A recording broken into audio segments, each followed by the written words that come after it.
So we gave a recap on the whole life annuity due.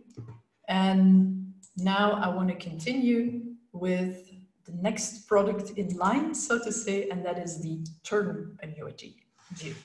So what is a term annuity due? Well, as the name already implies, and as we learned in the life insurance chapter, this is an annuity due, but you're gonna limit the duration of the cash flow stream, right? So there will be a specific term specified during which the cash flows will be paid if my policyholder is alive, but we do not have this lifelong promise. So if you survive beyond a specified term, the payments will stop, right? So here we can say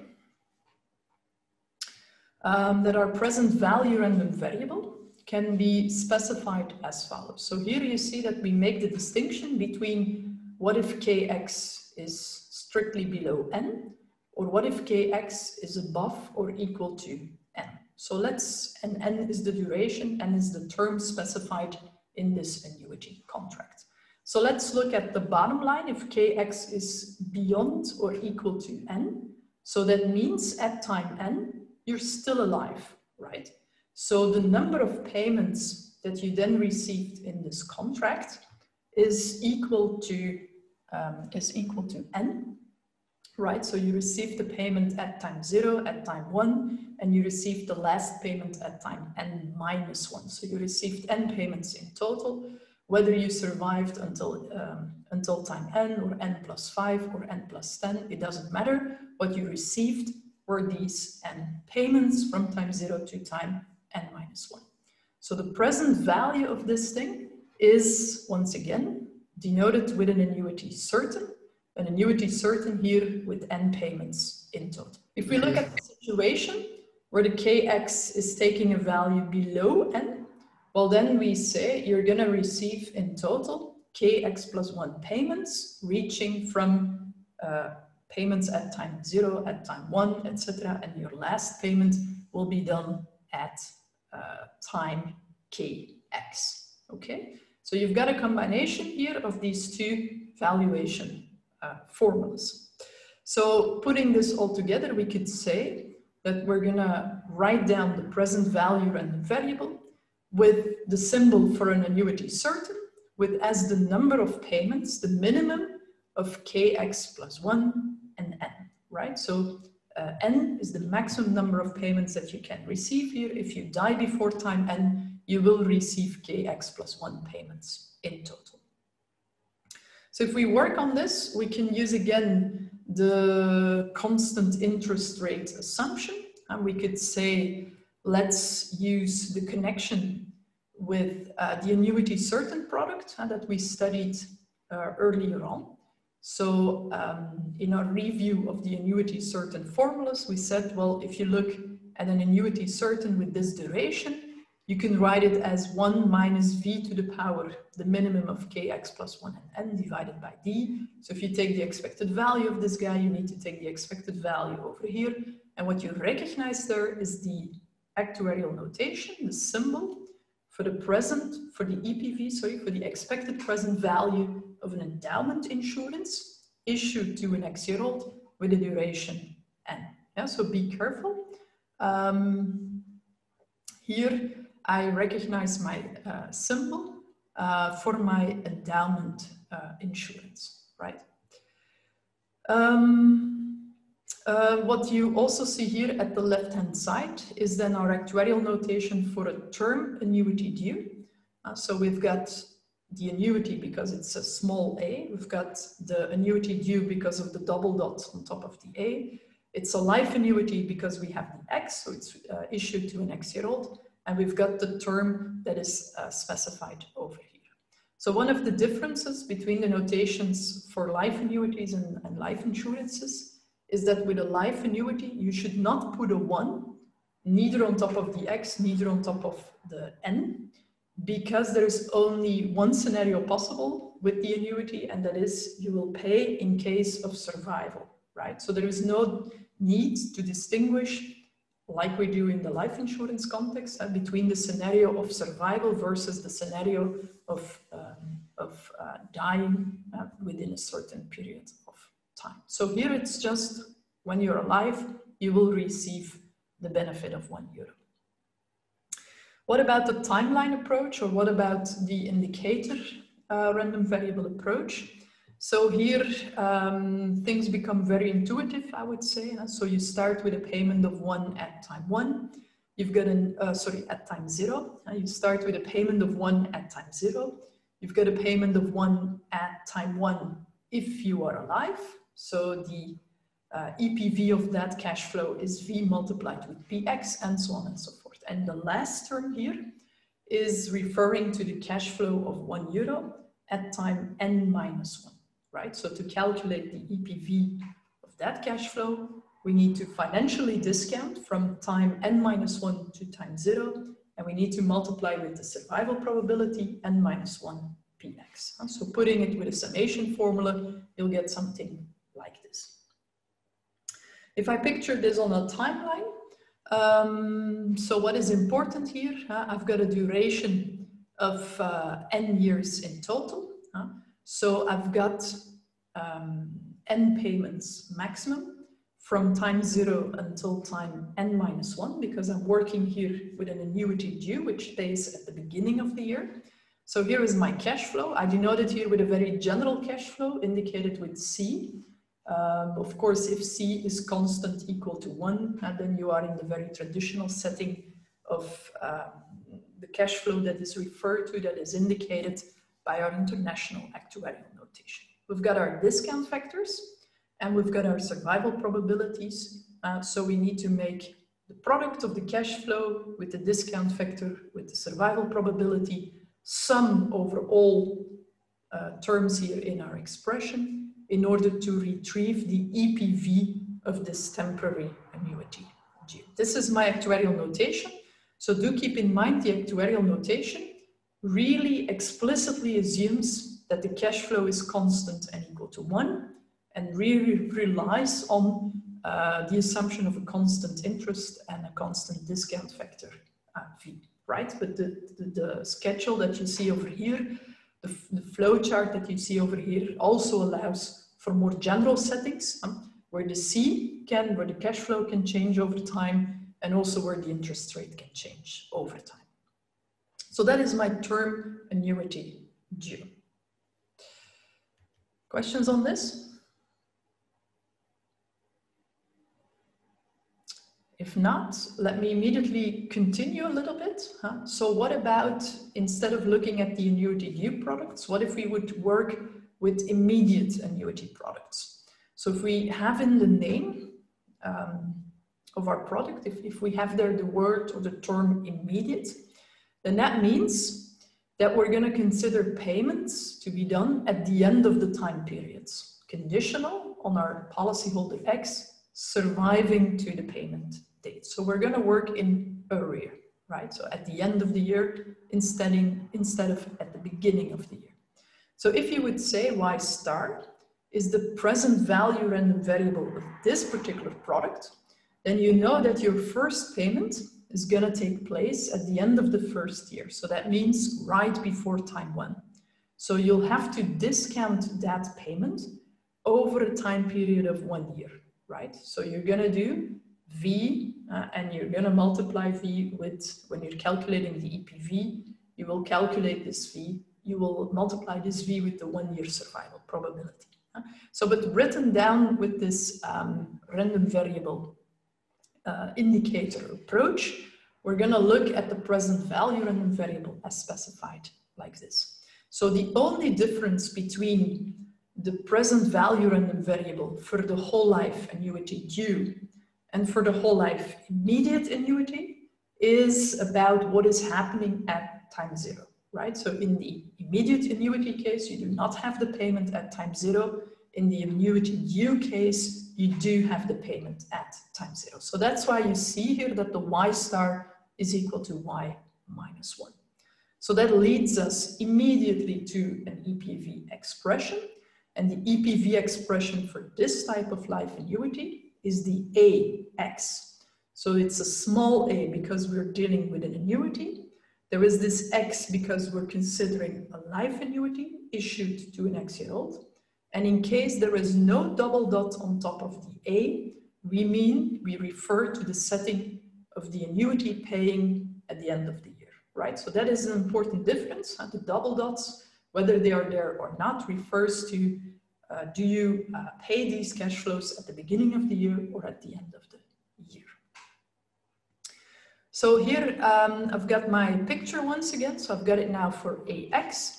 So as you can see here in this timeline, my cash flow now starts from time 1 on. So there is no cash flow paid or promised at time 0. So we start with a first cash flow at time 1, then at time 2, and so on and so forth. So we have no payment at time 0. That's the big difference here. Good. So this is whole life immediate annuity. And now, of course, you can do exactly the same when you're limiting the duration of the lifetime. So when you're considering a term immediate annuity. So what we mean here is that we have payments, say €1, to be made at time 1, time 2, and so on up to time n, conditional on our policyholder being alive at these time points. So you see here, if you look at the term annuity due, then you were looking at cash flows at time 0, time 1, up to time n-1, n in total. And now when we're looking at the term immediate annuity, we're looking at cash flows at time 1, 2, up to time n. So again, n in total, but they're now done at the end of the year. So the timing is slightly different. So what is my present value and variable? I can refer to it as, and I'm missing again my actuarial angle here. So I can write down this present value and variable as the present value of an annuity certain that pays at the end of the year and which has in total the minimum of kx and n payments, right? So that's my, so you should imagine here an actuarial angle on top of that. I will correct that after the session. That's what we refer to here. So imagine that kx goes beyond n, right? So then you'll have an annuity paying in arrears with a duration of n. So you'll have a payment equal to 1 at time 1 up to time n, right? If the kx takes a value below n, then you will have a payment at time 1, 2, 3, and the last payment will be done at time kx. Yeah? So that's the situation we need to capture here. If I write this down, if I write down the EPV, the expected value of this y, if I write that down, then I'll get my valuation formula. I'll get v times px plus v squared times 2px and so on. And the last term is v to the power n multiplied with npx. I've got n terms in total. I start at time 1 and I'm running up to time n. So if you look at the connection between this term immediate annuity and the term annuity due, then the difference is, of course, in what is happening at time 0 and what is happening at time n, right? So if you would plug in the summation formula for my term annuity due, you would have to subtract 1 because you do not have this payment at time 0 in the immediate annuity case, right? And you need to add the term v to the power n times npx because that's something you would not have in the annuity due setting, right? I've got no timeline, but I think Sally had a question, so please go ahead. Yes, I was wondering, I think it was 2 slides ago, why in the formula AX is A and then double dots X minus 1. Why, let's see, yeah, that one, why don't you have plus V to the power N? Because here it's a whole life setting, so there is no endpoint here. You see here 3 dots at the end, so it goes on forever. I mean, it goes on. There is no limited duration here. Okay. So both cash flows, whether they are paid at the beginning of the year or at the end of the year, in the EPV formula, yeah, the summation goes to plus infinity, let's say. So there is no difference there.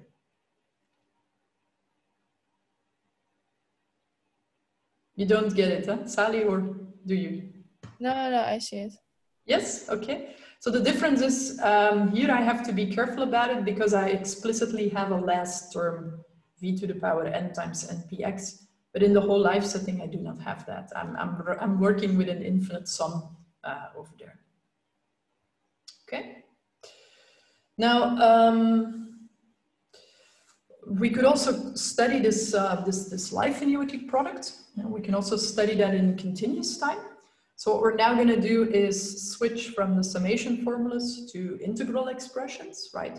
We're going to treat the payments as being continuously. That's of course very artificial, but we want to be capable of deriving these formulas from a mathematical point of view, and also because sometimes they turn out to be useful as a sort of limiting relations, right? But in reality, of course, you cannot guarantee a continuously paying product.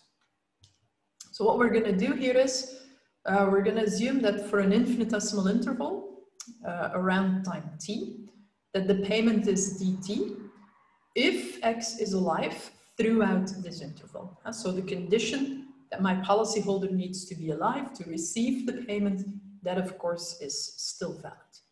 So what is my present value random variable then? Once again, I return to what I know about the annuity certain product. I return to an annuity certain in continuous time, and here the duration being underneath my actuarial angle is denoted with Tx, because Tx is my future lifetime in continuous time. So this continuous stream of cash flows will go on as long as my policyholder is alive. So written as a random variable, the duration is indicated with this Tx. Okay. So what happens then if we look at the EPV formulas? Well, then we can look back at the EPV for a continuous time annuity certain product. So there we said earlier on that our valuation formula would look like this.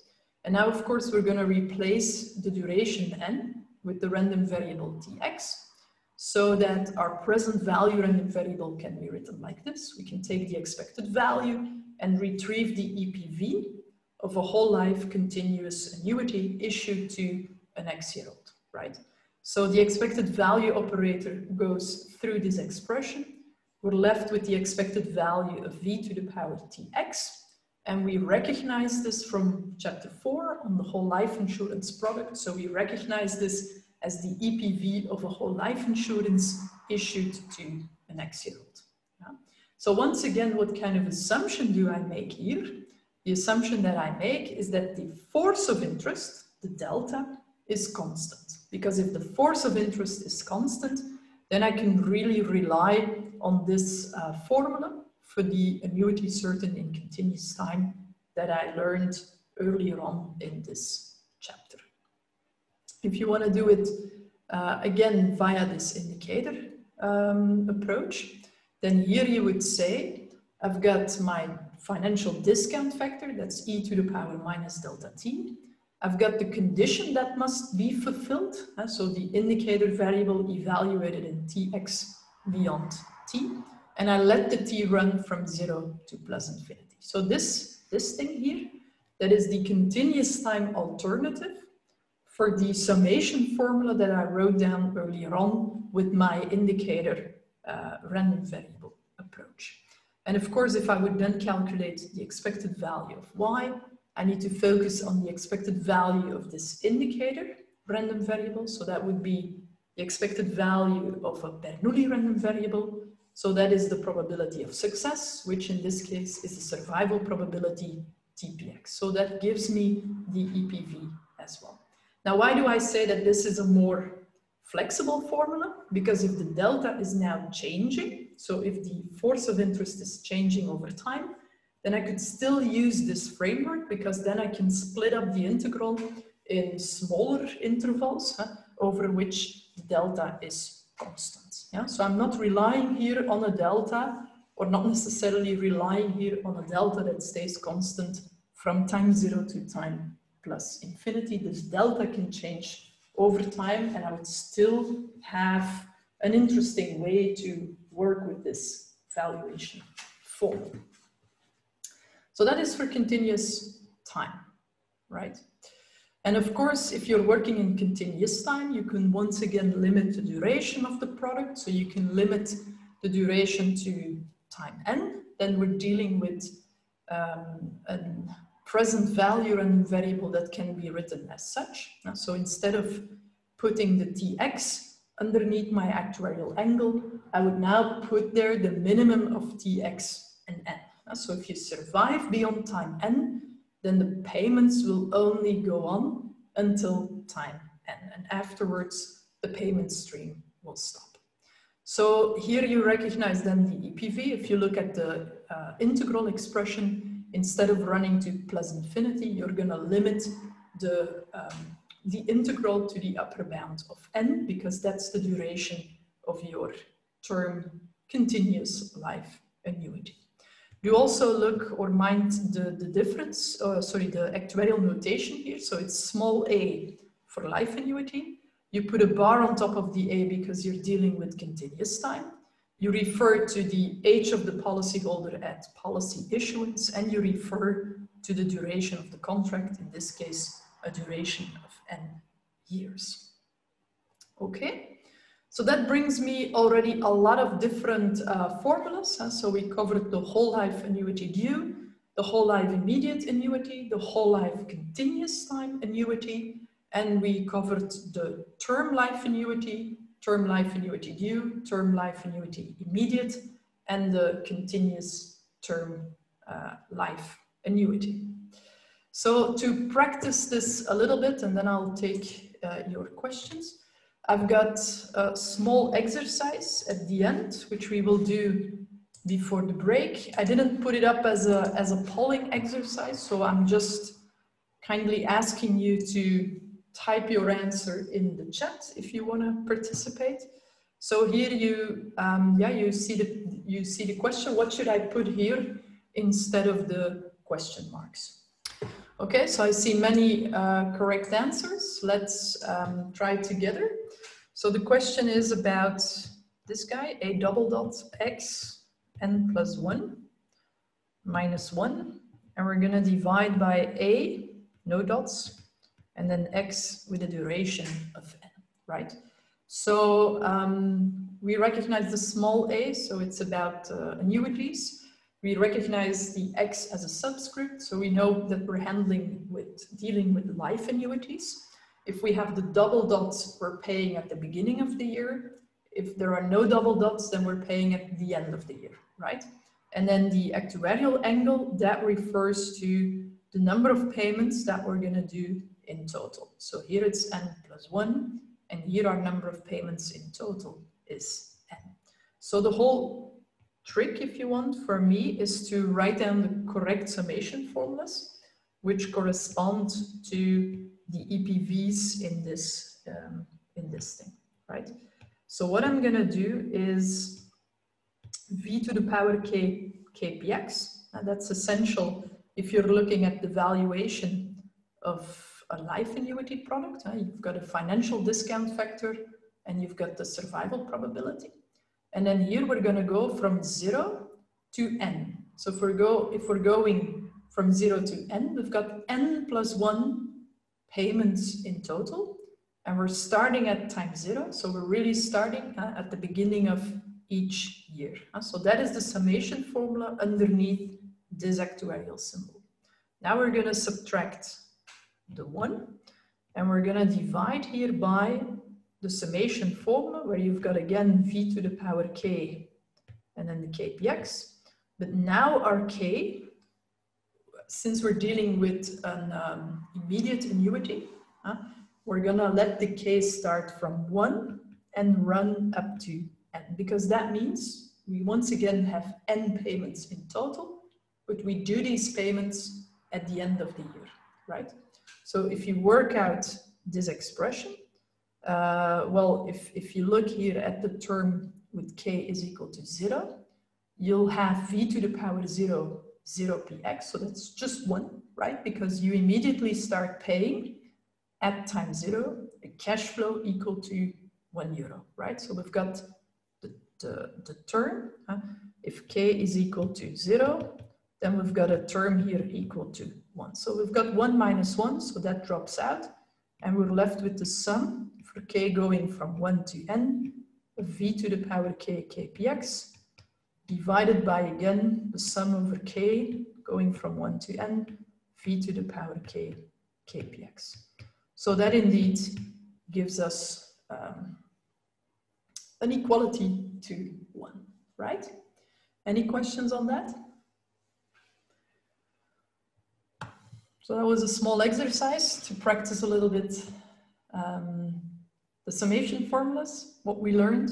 So if you're struggling with this, do not hesitate to draw a timeline. I think that's very helpful to really picture where the payments are done and to use that as a way to find inspiration for the summation formulas that you'll need. Okay. I think it's good to take a break over here. So we're going to continue after the break with annuity products that pay monthly or endly, if you want. So that's going to be a little bit tricky in terms of the notation. And then we'll look at annuity products with variable benefits and annuity products with a certain number of payments being guaranteed, so not contingent upon survival and stuff like that. Okay, so I'll see you again at 1 for the rest of today's session.